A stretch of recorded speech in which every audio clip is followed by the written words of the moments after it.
Large language models are popping up everywhere. Sometimes it can feel like a sentient being is responding to our queries. But what's really happening? In this video, we'll demystify LLMs by looking under the hood at where they began: neural networks. Let's look at an example neural network. This network is a classifier. It takes image pixel data as inputs, passes them through hidden neural layers, and then outputs the probability of the input image being a cat or a dog. Let's isolate a node to see how it works. Each of the inputs going into this node is multiplied by a weight, represented by these lines.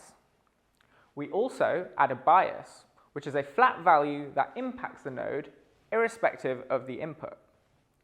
Finally, we apply something called an activation function, which results in an activation value. This value becomes the input to the next layer. This process repeats through the network until we get an output. Initially, these weights and biases are picked at random, so the result isn't great. The next step is to train the network. Training uses a method called backpropagation. We first look at the actual outputs and compare them to our desired outputs. In our case, we want our cat probability to increase to 1 and our dog probability to decrease to 0. We then work backwards through the network, calculating what changes could be made to the last layer of weights and biases, and what changes we'd like from our previous layer of node activations. Each node in the network signifies a kind of feature the network is seeing. For example, this one could be pointy ears, and this one could be whiskers. If the model sees this, we want the weights going into the cat probability to increase, and we want the weights going into the dog probability to decrease. In practice, we don't know what these nodes see or do. The network defines those during training.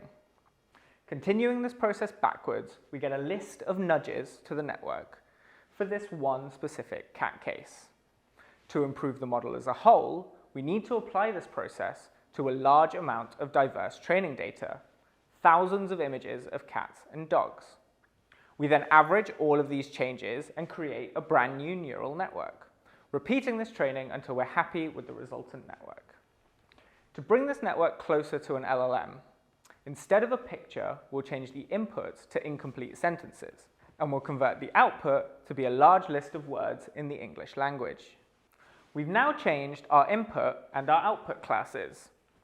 If we now train this in the same way as our original classifier, we'll get a network that can tell us the most likely next word in the sentence.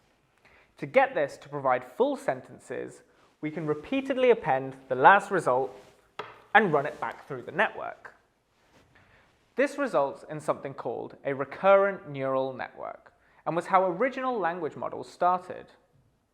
Nowadays, they use a similar architecture called a transformer, which does a much better job of handling contextual meaning in the input. With this, we now have a powerful autocompleter trained on the entire internet. But this isn't the LLM we're used to using. In its current state, it will only be able to complete sentences. It won't be able to respond to instructions. To do that, we need to use a new training process called reinforcement learning through human feedback, often written as RLHF.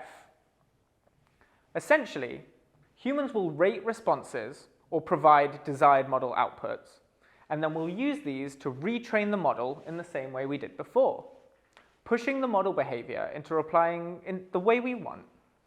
This results in a functioning LLM that you can use to write your next essay. As you can see, LLMs aren't something magic. They're effectively just a really powerful predictive text.